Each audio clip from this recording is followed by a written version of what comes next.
सभी मित्रों को गुड मॉर्निंग। आप सभी का अपने चैनल के ऊपर स्वागत है। आशा है आप सब अच्छे होंगे, स्वस्थ होंगे। हम बात कर रहे हैं संपत्ति अंतरण अधिनियम की। संपत्ति का जो ट्रांसफर है वो कैसे होता है, और ये जो अधिनियम 1882 इसके बारे में हमने 3-4 क्लास कर चुके हैं। आज हम उससे आगे की बात करते हैं, धारा 5। तो आइए हम शुरू करते हैं। संपत्ति अंतरण अधिनियम 1882 की धारा 5 क्या बोलती है, आइए। तो संपत्ति अंतरण अधिनियम यानी कि ट्रांसफर ऑफ प्रॉपर्टी एक्ट 1882 की धारा 5 के बारे में हम चर्चा करते हैं। संपत्ति का अंतरण का मतलब है अपनी संपत्ति का मालिकाना हक किसी दूसरे को दे देना, ठीक है। यह बोलती है धारा 5 में। तो संपत्ति अंतरण का मतलब क्या है? संपत्ति का मालिकाना हक किसी दूसरे व्यक्ति को क्या करना, दे देना, ठीक है। यह बेचना भी हो सकता है, संपत्ति को बेच भी सकते हैं, बेचना भी हो सकता है, और संपत्ति को उपहार यानी कि गिफ्ट में भी दे सकते हैं, या किसी और तरीके से हक ट्रांसफर करना भी हो सकता है, ठीक है। तो संपत्ति अंतरण अधिनियम यानी कि संपत्ति अंतरण का मतलब धारा 5 में क्या बोल रखा है कि संपत्ति का मालिकाना हक किसी दूसरे को दे देना भाई। तो कैसे दिया जा सकता है? एक तो हम संपत्ति को बेच कर दे सकते हैं कि संपत्ति बेच दी, ठीक है। दूसरा उपहार में दे दी, उसको गिफ्ट में दे दी, और तीसरा या कोई अन्य हक भी हो सकता है जिसको हम ट्रांसफर कर सकते हैं, ठीक है। धारा 5 क्या बोलती है? धारा 5 के मुख्य बिंदु क्या है भाई? संपत्ति अंतरण अधिनियम 1882 की धारा 5, इसके मुख्य बिंदु क्या है, क्या बोलती है धारा 5? पहला है बिंदु जो है, कौन किसे ट्रांसफर कर सकता है। तो पहला पॉइंट निकल के आता है कि संपत्ति जो है वो कौन है व्यक्ति और किस व्यक्ति को ट्रांसफर कर सकता है। आइए हम देखते हैं, पहला पॉइंट क्लियर करते हैं इसका। एक जीवित व्यक्ति से दूसरे जीवित व्यक्ति को, ठीक है, क्या है, संपत्ति ट्रांसफर कर सकते हैं। किसके तहत? संपत्ति अंतरण अधिनियम के तहत। ये धारा 5 बोलती है कि कौन किसे ट्रांसफर कर सकता। तो एक जीवित व्यक्ति दूसरे जीवित व्यक्ति को, जैसे कै अपनी जमीन ख को बेच दे भाई, ठीक है भाई, बेच दिया जीवित व्यक्ति जीवित व्यक्ति। बात नंबर 2, खुद को भी। तो संपत्ति किसको भी ट्रांसफर की जा सकती है, खुद को भी। अब खुद को कैसे की जा सकती है? ट्रस्ट बना के कै अपनी संपत्ति खुद को ही किसी ट्रस्ट में ट्रांसफर कर सकता है, ठीक है। अब ऐसे मान लो कोई ट्रस्ट है, और ट्रस्ट में क्या है, ए व्यक्ति जो है वो ट्रस्ट में है भाई, ठीक है, और ए व्यक्ति अपनी ही संपत्ति जो ट्रस्ट जो है ट्रस्ट में क्या कर रहा है, ट्रांसफर कर रहा है, ठीक है। तो हो गया ना, ठीक है। तो खुद को भी संपत्ति ट्रांसफर कर सकता है भाई। एक साथ कई लोगों को, ठीक है, तो एक साथ कई लोगों को भी क्या है, संपत्ति ट्रांसफर की जाती है। जैसे कै अपनी संपत्ति ख और ग दोनों को एक साथ दे सकता है भाई, ठीक है। जैसे ये मान लो एक प्लॉट है 1000 गज का, ठीक है, और 1000 गज में से 500 गज ए को दे दी और 500 गज की इसको दे दी, बी को दे दी, ठीक है। तो क्या है, एक साथ कई लोगों को भी क्या है, संपत्ति ट्रांसफर हो सकती है, दी जा सकती है। तो पहला बिंदु हमने क्लियर कर दिया, कौन किसे ट्रांसफर कर सकता है। एक तो जीवित व्यक्ति को, फिर खुद व्यक्ति खुद को भी ट्रांसफर कर सकता है, और एक साथ कई लोगों को भी संपत्ति ट्रांसफर की जाती है, ठीक है। पॉइंट नंबर 2 क्या बोलती है धारा 5? कब ट्रांसफर हो सकता है भाई? तो अब संपत्ति का जो है अंतरण कब हो सकता है भाई, कब ट्रांसफर होता है? अंतरण वर्तमान में भी हो सकता है और भविष्य के लिए भी, दोनों पॉइंट रख दिए। एक तो वर्तमान में भी हो सकता है और एक भविष्य के लिए भी, भविष्य के लिए भी तय किया जा सकता है। ठीक है, अब ये कैसे होगा इसको हम आगे देखेंगे। वर्तमान में यानी कि आपने मेरे को पैसे दिए और मैंने आपको बेच दिए। ठीक है, और भविष्य में क्या है, ये एक डील कर ली कि आप मेरे को पैसे दोगे और आपको क्या है, संपत्ति ट्रांसफर हो जाएगी। ठीक है, तो ये दोनों हो गई। बात नंबर 3 क्या बोलती है, जीवित व्यक्ति का मतलब क्या है भाई। कानून की भाषा में यहाँ जीवित व्यक्ति का मतलब सिर्फ इंसान ही नहीं होता, तो जीवित व्यक्ति में कौन कौन आते हैं इसके बारे में हम चर्चा करते हैं। तो धारा 5 में जीवित व्यक्ति कौन कौन है, एक तो इंसान हो गया खुद, एक कंपनी भी एक व्यक्ति है जो क्या है, एक जीवित व्यक्ति है। संस्था या व्यक्तियों का समूह जिसको हम ट्रस्ट बोलते हैं, चाहे वो रजिस्टर्ड हो या न हो, वो भी क्या है, एक जीवित व्यक्ति है। ठीक है, तो क्या है, जीवित व्यक्ति का मतलब यहाँ पे क्या बता दिया, जीवित व्यक्ति का मतलब एक तो इंसान जो जीवित है, फिर कंपनी जो होती है, वो कंपनी भी तो एक व्यक्ति है। ठीक है, वो कर्तव्य व्यक्ति है। ठीक है, जो कानून द्वारा अमली जामा बनाया हुआ है। और जो तीसरी जो बात है उसमें संस्था आ गई या कोई व्यक्तियों का समूह आ गया। ठीक है, जैसे ट्रस्ट हो गए भाई, चाहे वो रजिस्टर्ड हो या न हो, तो वो भी क्या है, उसको भी ट्रांसफर किया जा सकती है क्या, संपत्ति भैया। आइए आगे जिक्र करते हैं, हम उदाहरण देखते हैं भाई। ठीक है, तो मान लीजिए हमारा चैनल है। ठीक है, मान लीजिए महादेवी लोग, ये क्लासेस जो है, हमारा चैनल एक संस्था है। अगर कोई व्यक्ति अपनी जमीन उस संस्था के नाम कर देता है तो कानून इसे संपत्ति का क्या मानेगा भाई, अंतरण ही मानेगा भाई। ठीक है, कोई व्यक्ति जो है वो क्या कर दे, संस्था को यानी कि हमारे चैनल को क्या कर दे, संपत्ति नाम करा दे भाई संस्था की, तो क्या है भाई, कानून इसे संपत्ति का अंतरण ही मानेगा। धारा 5 यह स्पष्ट करती है कि कानून की नजर में एक कंपनी या संस्था भी एक व्यक्ति की तरह ही संपत्ति ले या दे सकती है। और हमने कंपनी लॉ में देखा था, कंपनी क्या है, कर्तव्य व्यक्ति है। ठीक है, और इस पर वाद भी हो सकता है और ये जमीन ले भी सकती है और बेच भी सकती है। ठीक है, हो गई धारा 5 क्लियर। छोटी सी चेतावनी क्या है भैया, इसमें एक छोटी सी चेतावनी दे रखी कि चेतावनी ध्यान रखना क्या है। इस धारा के आखिर में एक बात लिखी है कि अगर किसी कंपनी या संस्था के संपत्ति ट्रांसफर करने के लिए कोई खास कानून, ठीक है, जैसे कंपनी लो पहले से बना हुआ है, तो यह धारा उस पर कोई असर नहीं डालेगी भाई।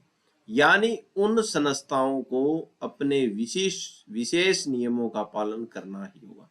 अब ये बात लिख दी कि कोई संस्था है, ठीक है, या कोई कंपनी है, कोई कंपनी और कोई संस्था है जिन पर क्या है, कोई खास कानून बना हुआ है, जैसे कंपनी लॉ बना है, तो उन खास कानूनों पर धारा 5 जो है वो किसी प्रकार का असर नहीं डालेगी। उन संस्थाओं को अपने जो विशेष नियम बने, विशेष कानून बना है, उनका ही क्या करना पड़ेगा भाई, पालन करना पड़ेगा। ठीक है, ये बात धारा 5 में लिखी हुई है। ठीक है, और ये एक छोटी सी चेतावनी है। धारा 5 का सरल अर्थ, ठीक है, क्या है, कानून की भाषा में संपत्ति का अंतरण का मतलब बहुत गहरा है। ठीक है, यह एक क्या है, कार्य है। ठीक है, तो संपत्ति का अंतरण क्या है, कार्य है। यह कोई जादू नहीं बल्कि एक कानूनी प्रक्रिया है भाई। ठीक है, तो संपत्ति का अंतरण जो है वो कोई जादू नहीं है, क्या है, एक कार्य है और ये क्या है, एक कानूनी प्रक्रिया है भाई। ट्रांसफर करने वाला, ये देखते हैं ट्रांसफर करने वाला कौन होगा, यह एक व्यक्ति, जीवित व्यक्ति होता है। ठीक है भाई, पाने वाला कौन होगा, संपत्ति को जो पाने वाला है वो कौन होगा, तो एक प्रक्रिया है ये कि एक तो ट्रांसफर करेगा। ठीक है, एक क्या कर रहा है, ट्रांसफर कर रहा है। अब पाने वाला कौन होगा, यह एक या एक से अधिक व्यक्ति या समय, जैसे ट्रस्ट के मामले में हो सकते हैं भाई। तो इसमें एक व्यक्ति भी हो सकता है, दो भी हो सकती है, ट्रस्ट भी हो सकती है भाई, ट्रस्ट में एक से ज्यादा लोग भी होते हैं, या समय हो सकता है भाई। ठीक है, समय क्यों, वो ट्रस्ट में है।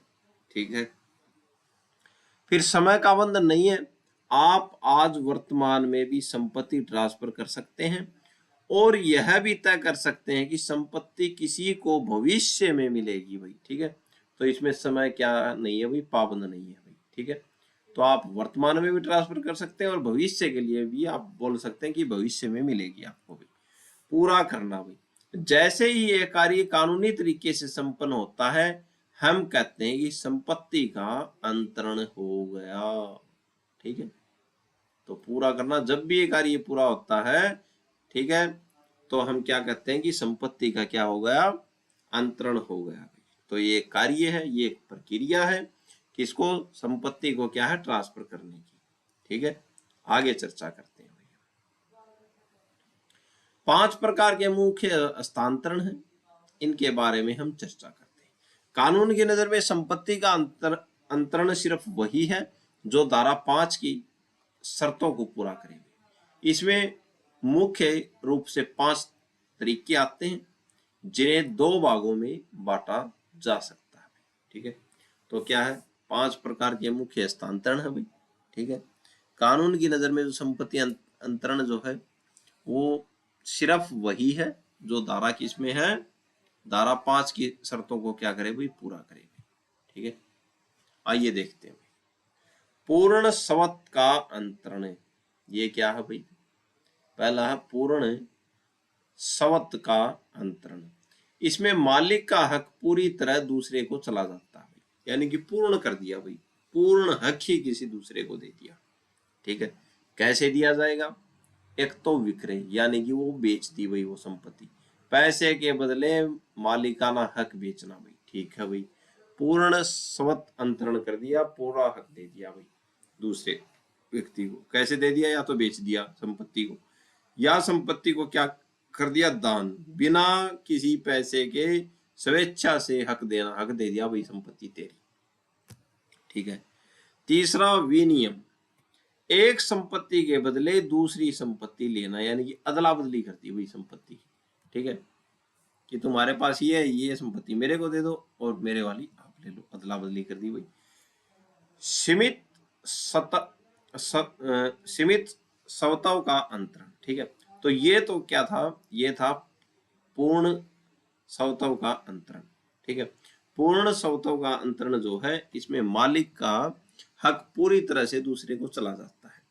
ये एक तो, और कैसे जाएगा, या तो संपत्ति बेच दी, या संपत्ति दान कर दी, या विनियम कर लिया, वस्तु के बदले वस्तु ले ली, संपत्ति के बदले संपत्ति भाई। ठीक है, फिर सीमित जो है, सीमित स्वतव का अंतरण। ठीक है, अब इसमें क्या है, लिमिट है भाई। ठीक है, इसमें आप मालिक तो रहते हैं लेकिन कुछ समय के लिए दूसरे को अधिकार दे देते हैं। तो इसमें क्या होगा, सीमित जो दे दिए, क्या दे दिए, सीमित अधिकार दे दिए, तो इसमें आप मालिक तो रहोगे लेकिन क्या है, कुछ समय के लिए दूसरों को क्या दे दिया, अधिकार। ये कौन से हैं, ये हाँ भाई बंधक। ठीक है, गिरवी रखना, लोन लेने के लिए संपत्ति को क्या करना, गिरवी रखना भाई। ठीक है भाई, अब गिरवी रख दी लेकिन आप मालिक तो हैं। ठीक है, सीमित अधिकार दे दिए, आपने संपत्ति गिरवी रख दी लेकिन मालिक है, लेकिन जब लोन दे देंगे तो आपकी संपत्ति वापस हो जाएगी। फिर अब पट्टा, यानी कि लीज पर देना, संपत्ति का इस्तेमाल करने का अधिकार देना भाई, जैसे किराए पर देना, एक निश्चित समय के लिए देना। ठीक है, निश्चित समय के बाद वो आपके पास वापिस आ जाएगी। ठीक है, तो ये क्या बताए, 5 प्रकार के मुख्य हस्तांतरण बताए। एक तो बेच देना, एक दान दे देना, एक वस्तु के बदले वस्तु ले लेना। ठीक है, फिर क्या है, गिरवी दे देना, गिरवी में भी क्या है, आपने हस्तांतरण कर दिया कुछ समय के लिए, सीमित अधिकार दे दिए। फिर है पट्टे पर देना, तो भी आपने हक क्या कर दिया, हस्तांतरण कर दिया। ठीक है, लेकिन कुछ समय के लिए। ठीक है, और ये धारा 5 में ये शर्तें दी हुई है। आगे चर्चा करते हैं भाई, परिभाषा का आसान विश्लेषण भाई, आइए देखते हैं।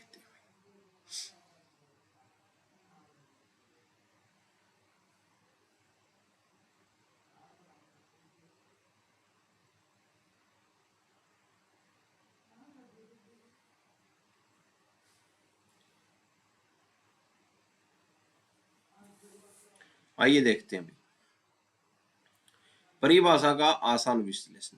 जो आपने एक और क्या है भाई 7 तक के बिंदु दिए हमें, ठीक है। आइए हम इनको देखते हैं। एक कार्य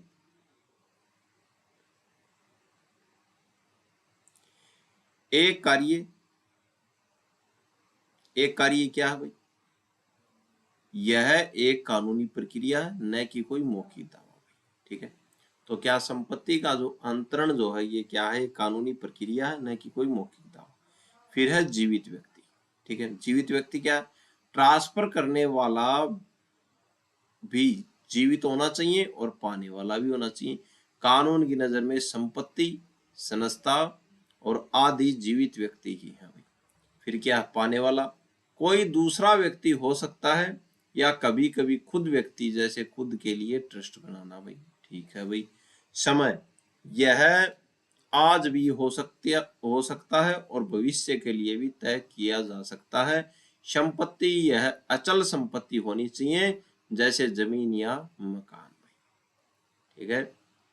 ये क्या बात बोल दी, ये बात ऐसे बोल दी कि परिभाषाओं की अगर हम बात करें तो पहली बात है संपत्ति अंतरण जो है ये क्या है, एक कार्य है, ठीक है। ये क्या है, ये क्या है, कार्य है, यह एक कानूनी प्रक्रिया है, न कि कोई मौखिक वादा, ठीक है। फिर ये जीवित व्यक्तियों के बीच होगा क्या, अंतरण वही संपत्ति का। जीवित व्यक्ति होंगे, पाने वाला भी जीवित और क्या है, देने वाला भी जीवित, ठीक है। और कानून की नजर में कंपनी, संस्था, ये क्या है भाई, जीवित व्यक्ति है, ठीक है। फिर पाने वाला कौन होगा, कोई दूसरा व्यक्ति भी हो सकता है। पाने वाला कौन होता है, जिसको हम ट्रांसफर करते हैं संपत्ति, तो दूसरा व्यक्ति भी हो सकता है या खुद भी हो सकता है जिन्हें खुद के लिए ट्रस्ट बनाई है, ठीक है भाई। समय की पाबंदी नहीं है, यह आज भी हो सकता है और भविष्य में भी तय किया जा सकता है। और संपत्ति यह किसकी होगी भाई, अचल संपत्ति होनी चाहिए भाई, ठीक है, जैसे जमीन या मकान, ठीक है। तो ये परिभाषाओं के बारे में इसने बता दिया, ठीक है। आगे हम चर्चा करते हैं भाई कि संपत्ति ट्रांसफर में क्या क्या होना चाहिए। आइए आगे चर्चा करते हैं। संपत्ति का अंतरण एक कार्य, अब इनको देखते हैं क्या है, खोल खोल कर, परतों को खोल खोल कर। तो पहला पॉइंट है हमारा एक कार्य में, तो संपत्ति का अंतरण एक कार्य में। आइए ये कैसे बना, कानून कहता है कि संपत्ति का ट्रांसफर अपने आप नहीं हो जाता भाई, इसके लिए इंसान का सक्रिय होना जरूरी है। तो कानून बोलता है कि संपत्ति का जो अंतरण जो है वो क्या है, कार्य है। कार्य क्यों है, क्योंकि कानून कहता है कि संपत्ति का ट्रांसफर अपने आप नहीं होता, ठीक है। कोई संपत्ति पड़ी आपके पास होगा, अपने आप थोड़ी हो जाएगी ट्रांसफर, ठीक है। तो वो कैसे होगी, इसके लिए इंसान का सक्रिय होना जरूरी है, ठीक है। आप जाके ही तो क्या करवाएंगे, ट्रांसफर करवाएंगे, ठीक है। खुद से नहीं होता भाई, ये बात आ गई भाई, खुद से नहीं होता। जैसे विरासत या वसीयत में संपत्ति अपने आप कानूनी उत्तराधिकारों को मिल जाती है, वैसा नहीं है। कहाँ पे नहीं है, 1882 के एक्ट में नहीं है ऐसा, ठीक है। जो उत्तराधिकार वाला है उसमें तो हो जाती है अपने आप, लेकिन यहाँ खुद से नहीं होती संपत्ति, ठीक है। यहाँ करवानी पड़ती है भाई ट्रांसफर में। अंतर का होना भाई, जो व्यक्ति संपत्ति दे रहा है उसे खुद आगे बढ़कर यह कानूनी कार्रवाई करनी पड़ती है, ठीक है।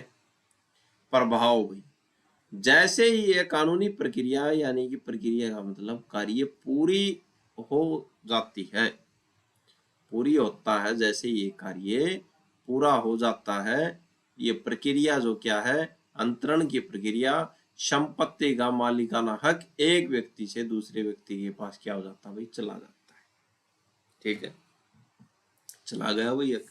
अब बात आती है जीवित व्यक्ति का मतलब, तो क्या है, संपत्ति का अंतरण क्या है, कार्य है, ठीक है। कानूनी प्रक्रिया है जो क्या है, कार्य है, ठीक है। अब बात करते हैं जीवित व्यक्ति का मतलब क्या है। यहाँ जीवित व्यक्ति का मतलब केवल हार्ड मास का इंसान नहीं, इसमें कानूनी व्यक्तित्व भी शामिल है। कानूनी व्यक्तित्व कौन सा, कंपनी में, संस्था भाई, ये कानून के बनाए हुए तो हैं। कौन हो सकता है भाई? कोई भी इंसान, कंपनी, फर्म, निगम, यूनिवर्सिटी भाई। ठीक है, तो ये क्या है भाई? जीवित व्यक्ति है भाई। ठीक है, अंतरक कौन है? अंतरक की शर्तें क्या है भाई? अब अंतरक जो है उसकी शर्तें क्या है? अंतरक कौन था? हमने देखा जो संपत्ति दे रहा है। तो अंतरक की शर्तें क्या है भाई? ट्रांसफर करने वाला व्यक्ति अस्तित्व में होना चाहिए। ठीक है, अस्तित्व का मतलब ये नहीं, बालिग होना चाहिए भाई। ठीक है, अस्तित्व का मतलब ये है कि वो क्या है? 18 वर्ष से ऊपर हो, बालिग हो, नाबालिग नहीं हो, और मानसिक रूप से स्वस्थ होना चाहिए भाई। ये 2 पॉइंट है भाई। तो जो संपत्ति दे रहा है, जो ट्रांसफर कर रहा है, वो एक तो बालिग हो और एक मानसिक रूप से क्या हो? स्वस्थ हो। ठीक है, कौन शामिल नहीं है भाई इसमें? न्यायालय को जीवित व्यक्ति नहीं माना जाता। तो इसमें जीवित व्यक्ति में कौन शामिल नहीं है? न्यायालय जो है, न्यायालय को जीवित व्यक्ति नहीं माना जाता। इसलिए अगर कोर्ट की नीलामी से कोई संपत्ति बिकती है तो वह संपत्ति अंतरण अधिनियम की धारा 5 के अंतर्गत नहीं आती भाई। ध्यान रखना, जबरदस्त पॉइंट कह दिया इन्होंने कि क्या है? न्यायालय को जीवित व्यक्ति नहीं माना जाता। अब कोर्ट जो है कोई नीलामी कर रहा है किसी की, कोई संपत्ति, तो कोई संपत्ति वो बिक रही है। ठीक है, तो वह क्या? संपत्ति अंतरण अधिनियम की धारा 5 के अंतर्गत नहीं आएगी। ठीक है, क्योंकि कोर्ट को जीवित व्यक्ति माना ही नहीं। ठीक है, कानून का दायरा भाई, चूंकि कानून कहता है कि ट्रांसफर जीवित व्यक्ति द्वारा ही हो सकता है, इसलिए वसीयत, उत्तराधिकार और कोर्ट के आदेश के जरिए होने वाले ट्रांसफर इस एक्ट के बाहर हैं। तीनों के तीनों पॉइंट रख दिए, एक तो वसीयत लिखने, एक उत्तराधिकार, और एक जो क्या है? कोर्ट के आदेश से ट्रांसफर होने वाली एक्ट जो है, जो आदेश जो है, जो ट्रांसफर जो है कोर्ट के आदेश से होने वाले ट्रांसफर है, वो इस एक्ट के क्या है? बाहर है। ठीक है, आइए आगे चर्चा करते हैं। संशोधन देखते हैं भाई। संशोधन 1929 या समय को का जादू भाई। आइए बात करते हैं भाई। अब समय को क्या है? समय को हमने देखा था कि ट्रस्ट बनाकर और ट्रस्ट का सदस्य बन के हम खुद की संपत्ति खुद के ही क्या कर सकते हैं भाई? समय को ट्रांसफर कर सकते हैं भाई। आइए, 1929 में संशोधन हुआ था।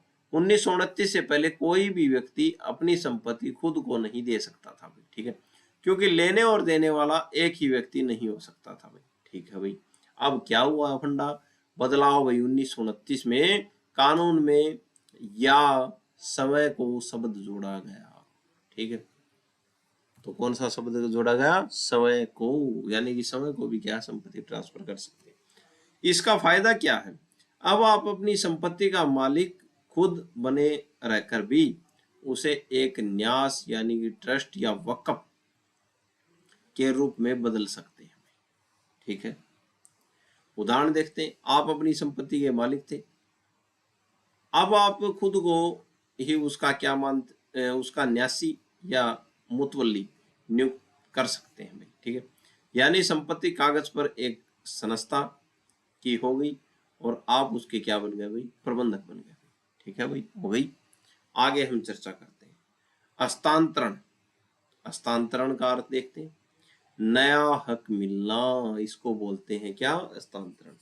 हस्तांतरण का मतलब है कि अंतरक जो संपत्ति देने वाला है, अंतरक ने कुछ ऐसा किया जिससे अंतरिति के पास कोई ऐसा अधिकार या हित आ गया जो उसके पास पहले नहीं था। इसको बोलते हैं भाई हस्तांतरण। ठीक है, कि जिसने संपत्ति दी उसने ऐसा हक, ऐसा कुछ किया जिससे संपत्ति लेने वाले के पास अधिकार या हित आ गया जो उसके पास पहले नहीं था। ठीक है, उसके पास पहले था ही नहीं। उदाहरण देखते हैं। मान लीजिए क और ख के पास अपने अपने घर हैं। ठीक है भाई, ख का कै के घर पर कोई अधिकार नहीं है, क्योंकि दोनों अलग अलग, कैसे अधिकार होंगे।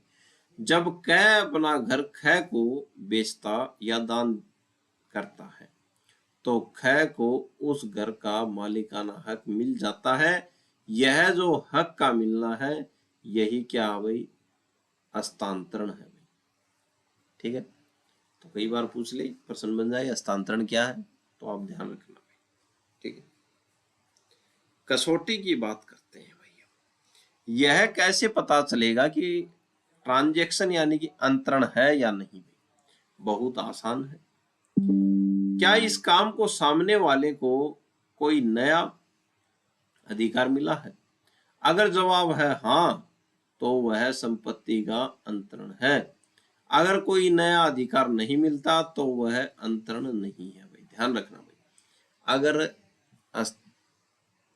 अधिकार है कुछ मिल जाता नया तो क्या संपत्ति का हस्तांतरण है।